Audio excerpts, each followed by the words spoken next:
اعوذ باللہ من الشیطان اللعین الرجیم بسم اللہ الرحمن الرحیم وبہ نستعین والصلاة والسلام علی اشرف الخلق سید المرسلین بالقاسم المصطفى محمد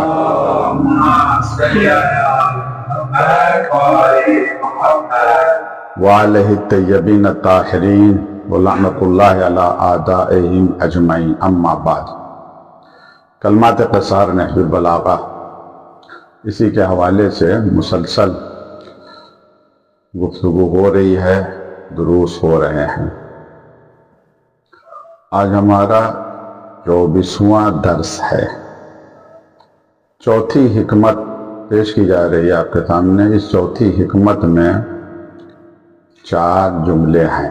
پہلا جملہ ہے نعم القرین الرضا، اس کے بارے میں کچھ باتیں پیش کی جا چکی ہیں، کچھ معروضات پیش کی جا چکے ہیں۔ دوسرے جملے جو میں نے دوسرا جملہ پچھلے درس میں بیان کیا تھا، اس کی کچھ شرح پیش کی جا چکی ہے۔ وہ کیا ہے دوسرا جملہ؟ وَالْعِلْمُ وِرَاثَةٌ کریمہ، علم شریف ترین میراث ہے، یہ ایک معزز وراثت ہے علم۔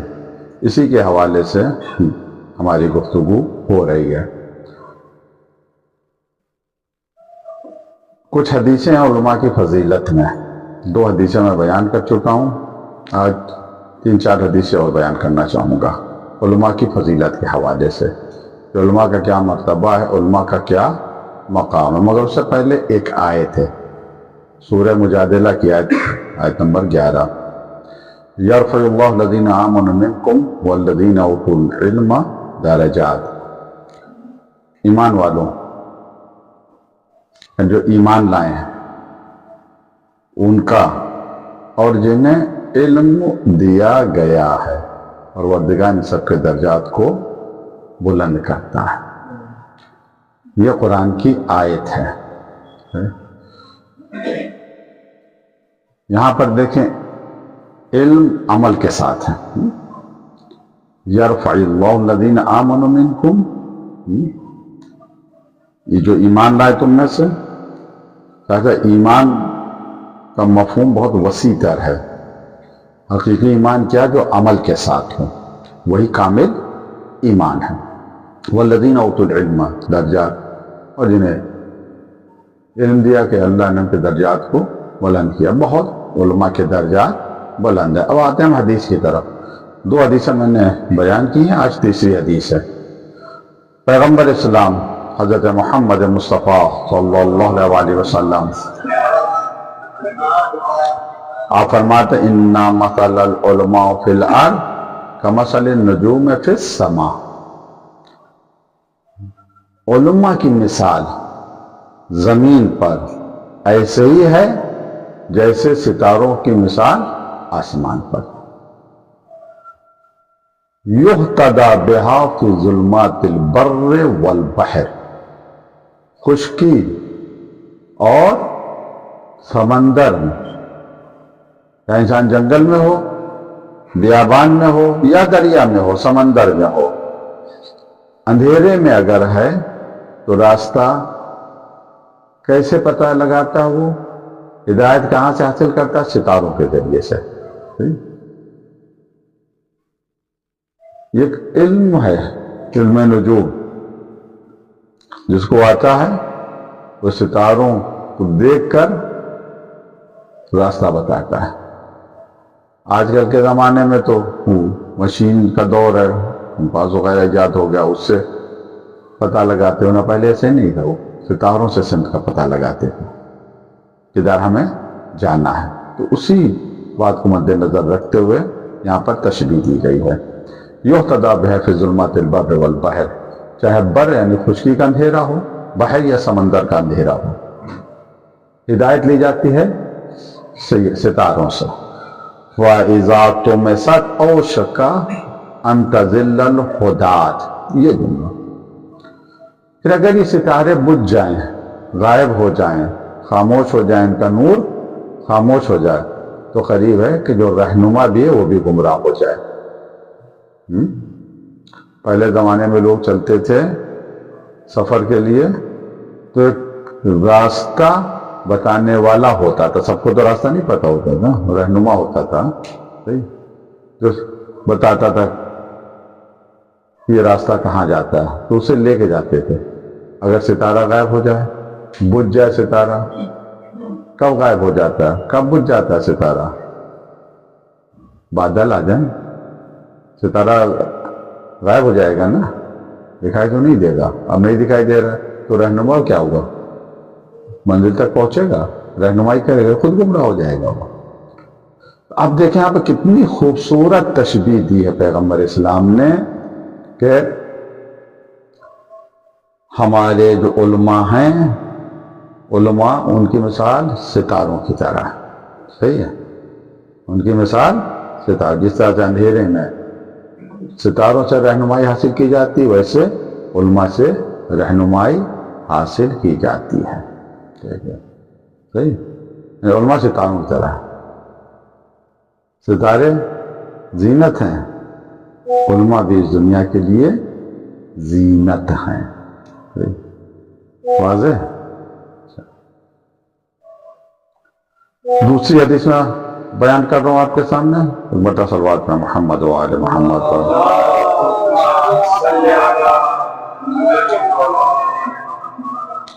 بٹا صلوات میں محمد و آل محمد.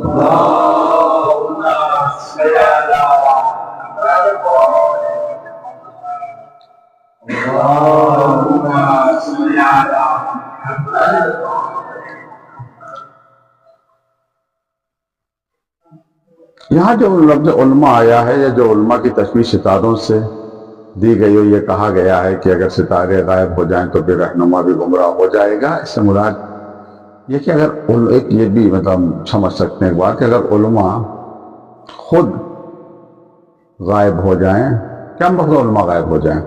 جیسے ستارے کو بادل چھپا لیتے ہیں, ویسے ہی گناہ ہو جائیں, بد عمل ہو جائے, عالم بد عمل ہو جائے, تو پھر وہ گمراہی دے گا, ہدایت نہیں دے گا. یہ حدیث علماء کی فضیلت کو بیان کر رہی ہے. تیسری حدیث یہ بھی پیغمبر اسلام سے ہے. آپ فرماتے ہیں یقول اللہ عز و جل للعلماء یوم القیامہ, قیامت کے دن اللہ تبارک و تعالی علماء سے کہے گا, کیا کہے گا؟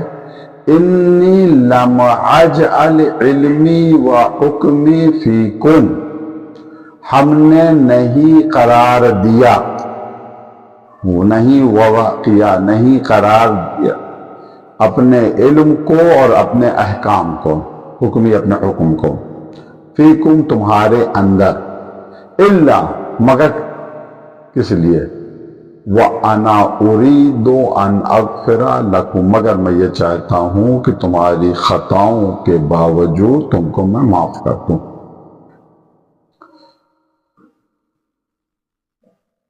أَنَا أُرِيدُ أَنْ أَغْفِرَ لَكُمْ عَلَى مَا كَانَ مِنْكُمْ وَلَا أُبَالِي, ہمیں اس کی کوئی پرواہ بھی نہیں ہے. اب یہاں پر دیکھیں پروردگار نے علم کو, حکمت کو, احکام کو علماء کے حوالے کیا. کس وجہ سے؟ اريد ان اغفر لكم, ہم چاہتے تمہاری خطاؤں کو معاف کر دیں, ہمیں کوئی پرواہ نہیں. یعنی اس میں بہت سے نکات ہیں اس حدیث میں. ایک بات تو یہ سمجھ میں آ رہی ہے کہ اگر ابلاغ دین میں,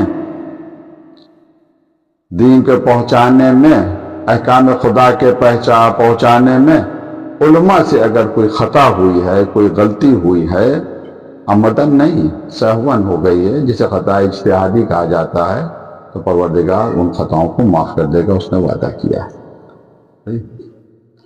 اس کے علاوہ بھی اللہ نے وعدہ کیا مغفرت کا, خصوصی مغفرت کا وعدہ کیا. مغفرت سے مراد یہ نہیں ہے کہ آتش جہنم سے نجات مل گئی, یہ نہیں ہے. مغفرت سے مراد کا صرف یہی ہے تو جن کے اوپر جنت واجب ہے وہ دعا مغفرت کر رہے ہیں. پیغمبر نہیں کرتے ہیں, کرتے تھے, دن میں کتنی مرتبہ استغفار کرتے تھے. تو مغفرت سے کیا مراد؟ مغفرت سے مراد یہ ہے علو درجات, اللہ کا قرب. تو یہ حدیث علماء کی فضیلت کو بیان کر رہی ہے, واضح کر رہی ہے. کہ علماء کا مقام پروردگار کی بارگاہ میں بہت بلند ہے، اللہ نے ان کو بشارت دی ہے، مغفرت کی بشارت دی ہے۔ اچھا، یہ جملہ وَلَا غبالی ہمیں کوئی پرواہ نہیں، یہ اللہ کی بے نیازی کو ظاہر کر رہا ہے کہ اللہ کسی کی پرواہ نہیں کرتا۔ علماء کا مقام، علماء کی منزلت بہت زیادہ اللہ کی بارگاہ میں بلند ہے، تو جتنا مرتبہ بلند ہے اتنی ہی ذمہ داری علماء پر عائد ہوتی ہے کہ اللہ نے جو علم اور جو احکام، جو حکمت علماء کے سپرد کیے ہیں اس کو عوام تک پہنچائیں، ذمہ داری ہے ان کی، تاکہ لوگ اس کے اوپر عمل کریں، پہنچائیں، ان کی ذمہ داری ہے۔ اور پہنچانے میں وہ کون سا طریقہ استعمال کریں گے آگے حدیث میں بیان کیا گیا ہے۔ تو یہ حدیث ہے۔ پانچویں حدیث جو علماء کی فضیلت کو بیان کر رہی ہے، یہ وجدت فی الانجیل، یہ سب بہار سے ہے، پہلے عرض کر چکا، حوالہ دے چکا ہوں۔ وجدت فی الانجیل، یہ کون کہہ رہا ہے؟ مقاتل بن سلیمان کہہ رہے ہیں۔ وجدت فی الانجیل، ہمیں انجیل میں ملا، ان اللہ تعالی قال لعیسیٰ، اللہ تبارک و تعالی نے عیسیٰ سے کہا۔ کیا کہا عیسیٰ سے؟ عیسیٰ علیہ السلام سے، علی نبینا علیہ السلام، عظم العلماء، علماء کا احترام کرو۔ نبی سے کہا عیسیٰ علماء کا احترام کرو، وَعْرِفْ فَضْلَهُمْ، پہچانو ان کی فضیلت کو، ان کے فضل کو پہچانو۔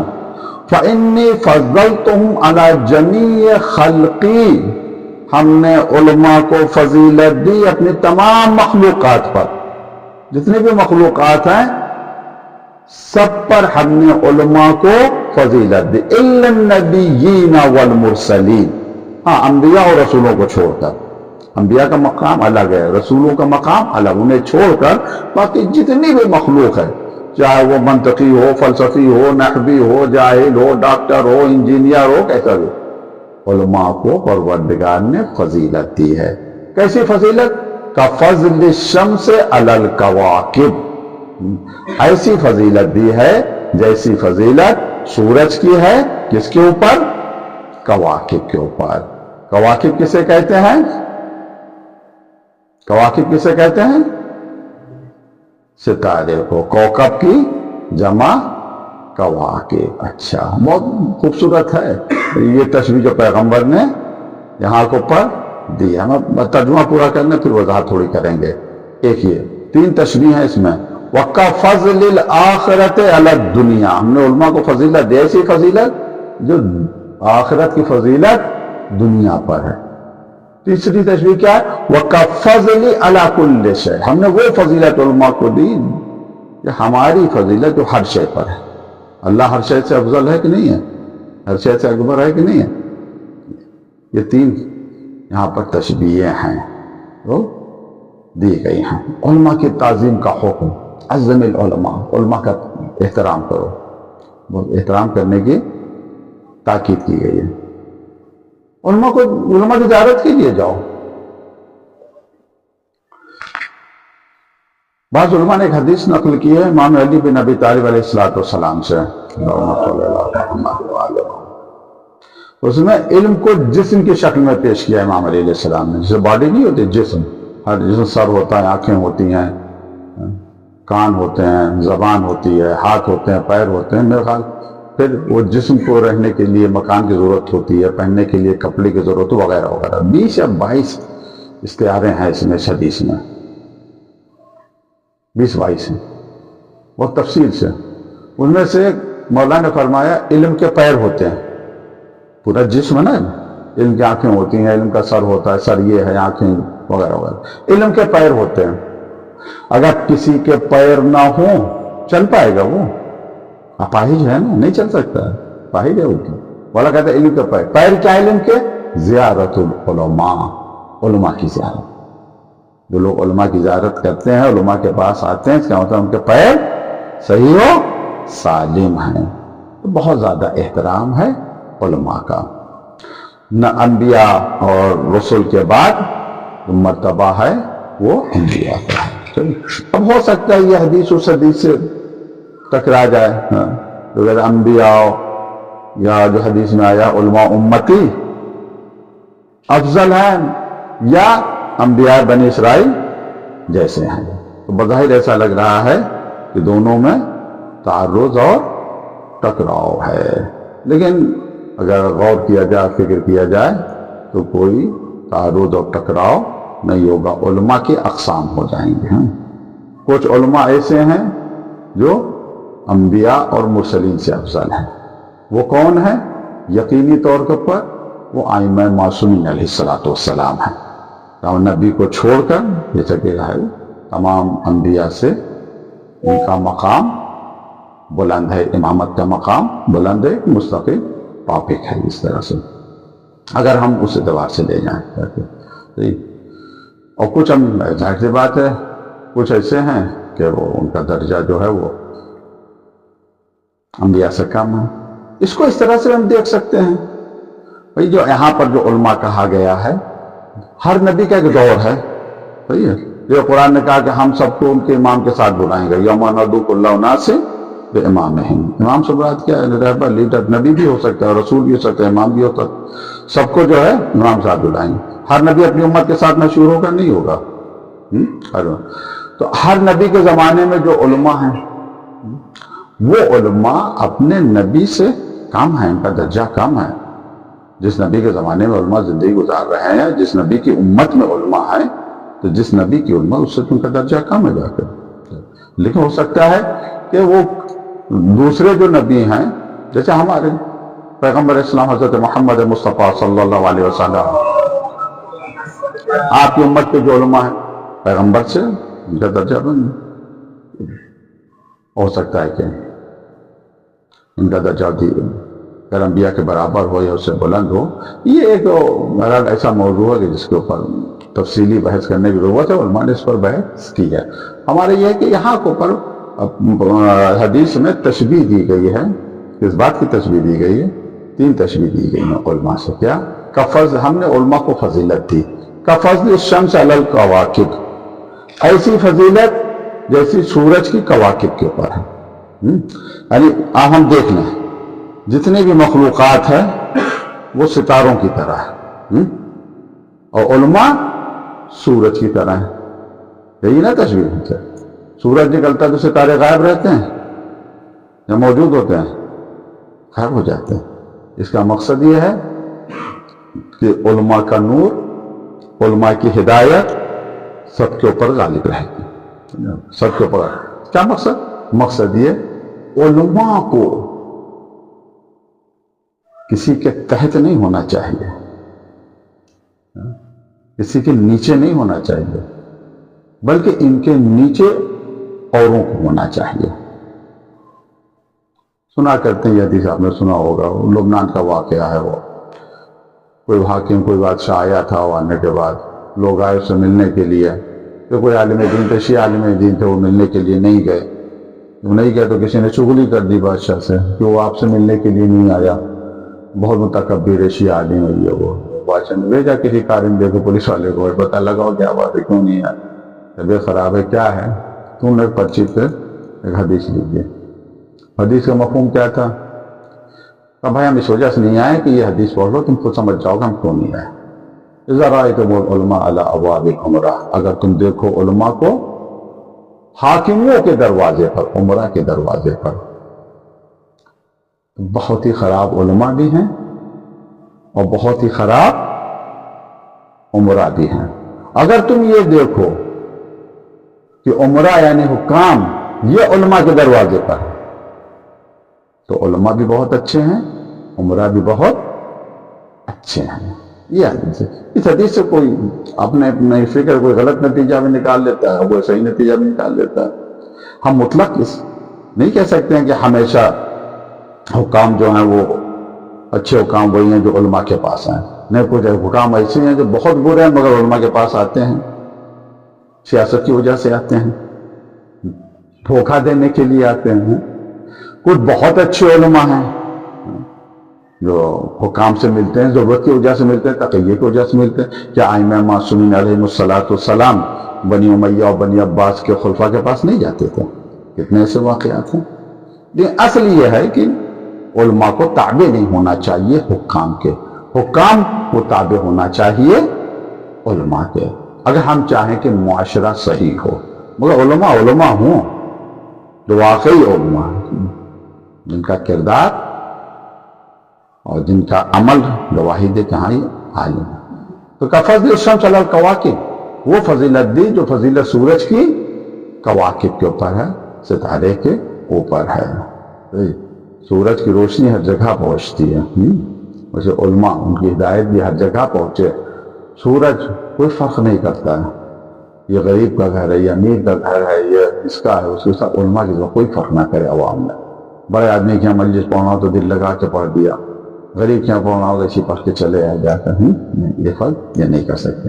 ایک دوسرے فضیلت وَكَفَضْلِ الْآخِرَةِ عَلَى الدُّنْيَا، وہ فضیلت دی ہم نے علماء کو جو فضیلت آخرت کو دنیا پر ہے۔ کیا فضیلت ہے آخرت کو دنیا پر؟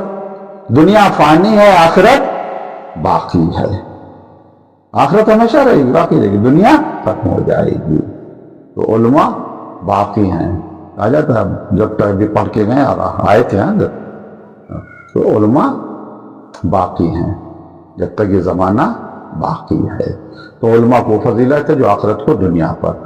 تیسری تشبیہ وَكَفَضْلِ عَلَى كُلِّ شَيْءٍ، جس طرح میری فضیلت ہر شے پر ہے، تمام انسانوں پر، تمام مخلوقات پر، وہی علماء کی فضیلت سب کے اوپر ہے۔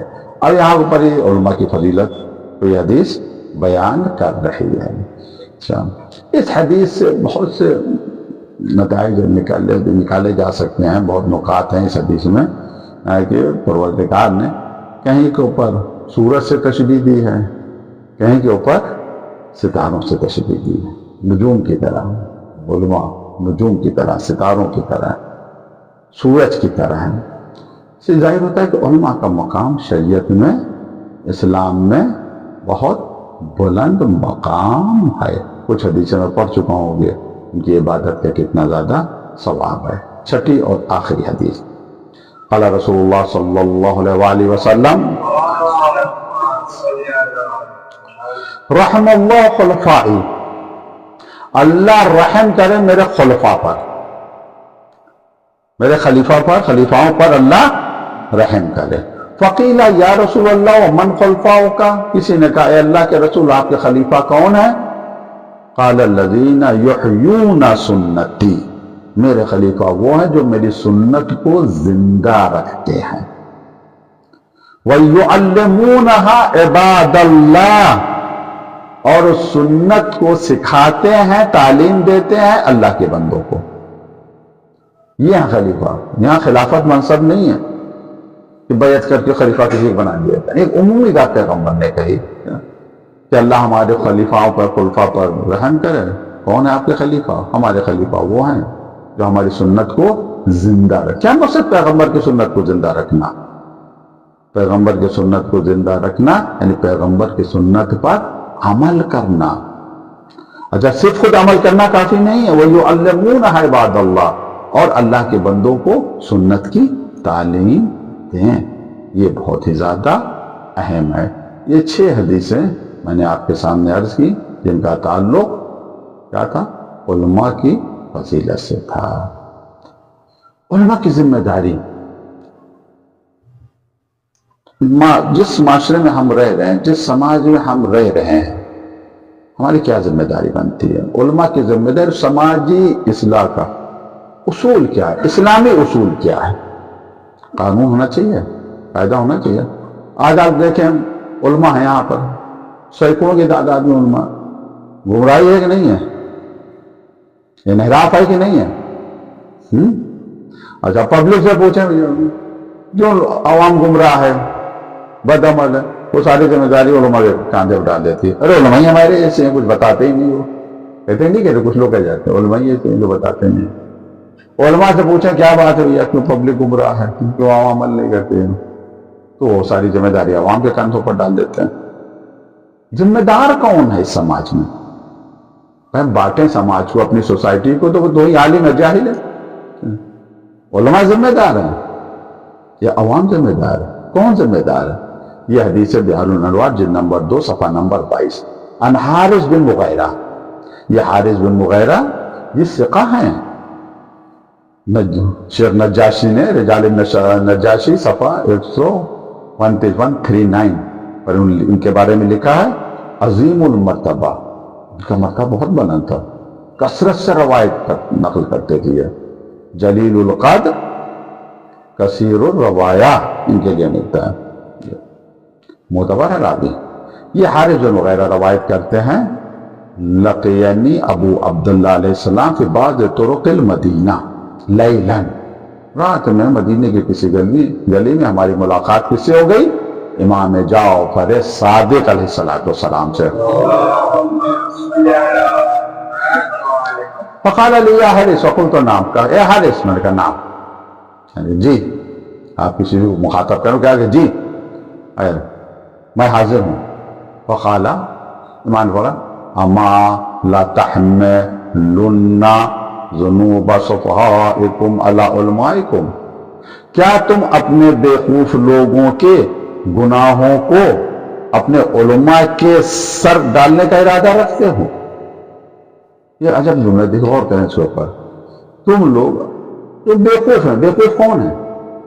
صفحہ قرآن میں آیا جو عقل سے کام نہیں لیتے ہیں. جب قبلے کی تحویل کا حکم آیا، چینجنگ کا، پہلے قبلہ کدھر تھا؟ بیت المقدس تھا، ادھر رک کر کے پیغمبر نماز پڑھتے تھے مدینے میں. 13 مہینے 17 مہینے 19 میں اختلاف ادھر پڑھتے تھے. پھر ایک ہی نماز پڑھ رہے تو مسجد اب بھی قبلتیں، ایسی نماز پڑھ رہے تھے، 2 رکعت نماز ہوئی، 2 کی نماز سے جبرائیل امین نے رخ کو موڑ دیا. تو نتیجہ کیا ہوا؟ امام اور جماعت آمنے سامنے ہو گئے. امام علی پیچھے چلے گئے. سنا ہوگا واقعہ، ہمیشہ فخر کیا میں وہ ہوں جس نے ایک نماز کو 2 قبلوں کی طرف پڑھا. رسول اللہ نے پڑھی نماز پڑھا یا امام علی نے پڑھا نماز؟ ٹھیک ہے. اچھا، قبلے کی چینجنگ آ گیا. دوسرا پارہ کہاں سے شروع ہوتا ہے قرآن کا؟ پڑھیے، سیقول السفہاء، ان قریب صفحہ گئے. جب چینج ہو گیا قبلے کا رخ تو بیوقوف لوگ کہیں کیا کہنا شروع کیا؟ ارے یہ تو کیا اسلام نے پچھلی عبادتیں ہماری خراب ہو گئی، پچھلی نمازیں چلی گئیں تو پڑھنا جتنی جمل دے، ابھی تو نیا حکم آ گیا ہے، یہ کون کہے گا بیوقوف؟ تو یہ بیوقوف آج بھی موجود ہیں. وہ اپنے آپ کو بڑا عقل مند سمجھتے ہیں، لیکن ہیں بہت بیوقوف جو باریکی نہیں سمجھتے ہیں شریعت کی. کوئی بیوقوف لوگ ہیں. امام کیا کہہ رہے ہیں حارث؟ کیا تو یہ بیوقوف لوگ وہ اپنے گناہ کی ذمہ داری کس کے کاندھے کے اوپر؟ علماء کے کاندھے کے اوپر یہ ڈالنے کے ارادہ رکھتے ہیں. علماء پہ ڈال دو گے اپنے گناہوں کا بنا، علماء کی وجہ سے ہم گمراہ ہو گئے. یہ جو لوگ کہتے ہیں کہ علماء کی وجہ سے ہم گمراہ ہو گئے، بیوقوف ہیں، وہ عقل نہیں ہے ان کے پاس. کیوں یہ کہہ رہے ہیں کہ ہم علماء کی وجہ سے گمراہ ہو گئے؟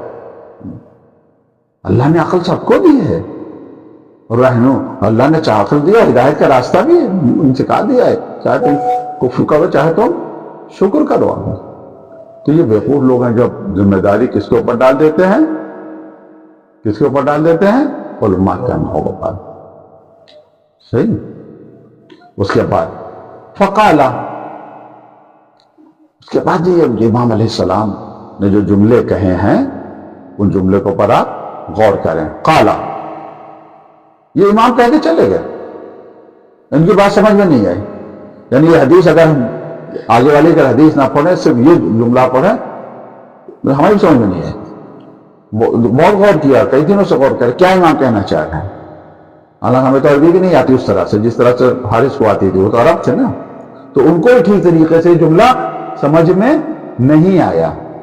قال ثم اتيت فاستاذنت علیہ، پھر میں ایک مرتبہ آیا، میرے گھر پہ آیا، اجازت تھی.